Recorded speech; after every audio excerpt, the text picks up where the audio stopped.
Hello guys, this is Anthony Soul Cosplay here. Just wanted to talk about Anakin's lightsaber style. Just like Obi-Wan, he started out with Shicho, as it is the beginner's form in the order, and then gradually worked up to both Ataru and Shicho. Something we see a bit more in Anakin, as he's much more aggressive than Obi-Wan was.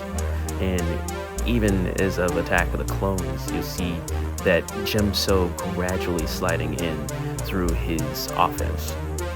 The natural talent he is with a lightsaber, as well as making his use in an emotional outlet during the Clone Wars, he conquered many campaigns and duels against the likes of Asajj Ventress and several other separatist factions, during which his style took on more and more attributes of the dueling variant Form 5, using his raw physical output to cleave through entire armies of battle droids. Another aspect of the Clone War was Anakin being groomed into his Sith role by Palpatine, and to some degree Count Dooku, as he was the main rival he sought to overcome throughout the war, as well as being the one he sought revenge against for the loss of his arm. He and Obi-Wan trained tirelessly together against one another to hone their dueling styles to lure Dooku into the trap, the hammer and the anvil.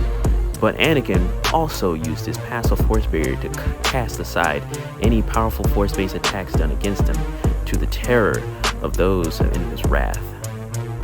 It can't be overstated how proficient Anakin was in lightsaber combat, as he also had a decent skill in Jarkai dual-blade fencing, modified his Ataru footwork into Gemso so he wasn't confined by the limitations of the form, and would often implement empty-handed strikes and grapples when the opening was available. Truly the worst aspect of Anakin was his emotional state, which if unchecked caused him terrible tunnel vision and to lose in the worst way possible.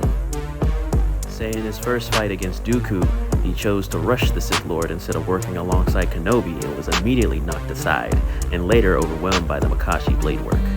And at the end of the Clone War, in his dark side fueled arrogance, he thought he'd defeat Obi-Wan with the same move he used against Darth Maul, and lost the rest of his organic limbs. Even with all his setbacks, he was still one of the top 5 duelists of his era, and the last person you'd want to confront. Until next time, this has been Anthony Soul Cosplay. May the Force be with you.